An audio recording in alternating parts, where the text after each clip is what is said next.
We have our first guest with us. It is Thomas Riedel, CEO of Riedel Communications. Thomas, thank you for coming on. You're welcome. For a start, give us a little bit of overview of Riedel Communications and what you're all about. Yeah, Riedel is a German-based company focusing on connectivity.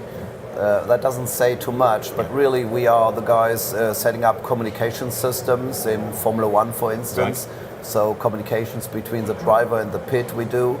And if you see people pushing the buttons on the pit stands, these items, the gear is called intercom systems, and these type intercom systems we manufacture. The same gear is used at Olympics and in TV studios, and that's basically what we do.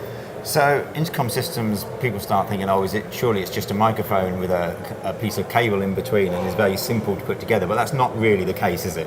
Well, it's that's how it has started, obviously, at some point. Very basic to just talk from A to B. But these days you have hundreds and sometimes thousands of people in big TV stations which need to communicate intelligently. And the software behind these systems are really complex. And there's not too many players globally doing these large systems. And that's basically what we do. So something that everybody would have seen then would have been the communications, for example, on the Formula One race. In order to do that, I'm assuming you have to be able to interface with lots of different technologies in order to be able to make these systems work. Well, exactly. I mean, that's basically where things are going. It's less about the microphone and the speaker anymore, but more about the networking of all these systems in the background. And it's not just about voice, but these days it's about audio, video, and data. And that's why I talk about not just voice communications, but really about connectivity, because it's really about connecting things in all kind of fields. So give us an idea of the sort of products that you guys can, and systems that you guys can put together, and what you're showing here at IBC. At IBC, we, on one hand, still have the product line really with the intercom systems, as I just mentioned. But really the much hotter topic is the networking topic. We have a product called the MediaNet, which is basically a fiber optic platform, allows nodes within a fiber network to connect audio, video and data. And the special here is that this is about real time. I mean, that is something people need to understand, that if I connect something over a normal IP network, then there is delays. And for TV production, I can't have a delay. For instance, if I talk of it on a microphone and I have an earpiece listening to myself and I have a delay on this, then I will stop talking because that just doesn't work. That little example explains why these type systems need to be real time. And that takes very special technology.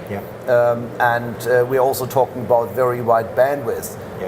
So real-time and high bandwidth, these requirements we combine in our platform, and we try to streamline productions because lots of gear is needed, it takes lots of people, but there is not the budget anymore. So people really want to find ways to shrink this down, to have less equipment, less investment and less people, but still do more on TV. Sure.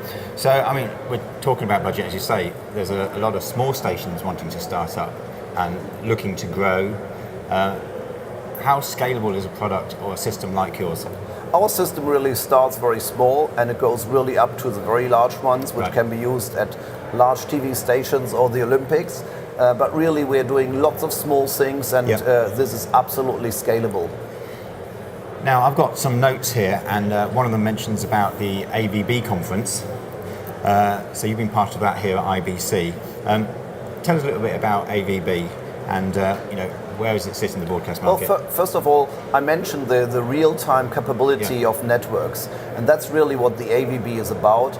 AVB stands for Audio Video Bridging, and AVB is an Ethernet standard based on a standard coming from the IEEE. So not really from our industry, but really from the big guys in the IT industry. It was pushed mainly coming from automotive. So the big car manufacturers, they are using AVB now in the cars to really control everything from the brake to the lights, and everything is on AVB. So that's the big driver, and that helps to bring the price down of a technology.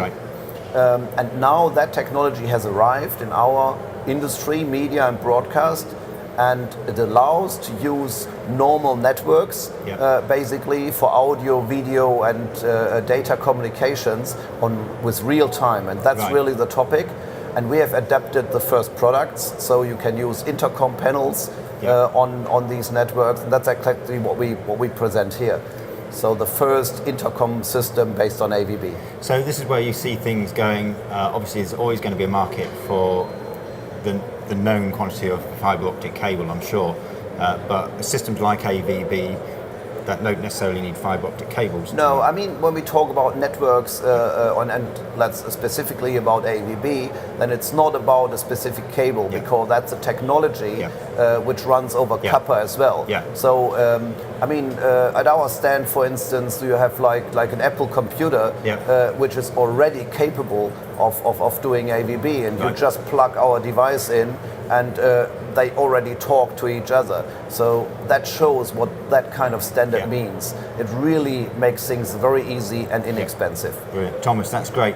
Now, if people are still planning, some of them watching this around this area and they're going to come and see you, whereabouts will they find you here at IBC? Well, they find us in Hall 10 at stand A31, if I'm right. You are. I've got it on my notes. Yes, okay, correct. perfect. Very good. Always not a test. And if they can't obviously get here to IBC, and it's, we've got a couple of days left, they're not going to be able to make it here, and they want to find out some information about all your technologies, is there a website they can go to? Oh, sure. I mean, it's on Riedel.net. It's Riedel. So some people would say Riedel, but it's Riedel. We're German, so it's Riedel. But we also have offices all over the place. So we're not only in Germany, we're in Austria, Switzerland, in the UK, in the US. We have an office there, in Singapore, in China, as well as in Australia. So basically, people are also able to just contact our staff directly and just see the gear. We always have fun to talk people and show them what we do. Excellent, Thomas. Thank you very much. Appreciate you coming on first thing in the morning here at IBC. It's always a busy, so much appreciated you coming on. Go and have a look at their stand if you're going to make it here over the next couple of days, and of course they are all over the world, and you'll be able to certainly find out where to contact your nearest local dealer and Riedel expert on their website, which is riedel.net.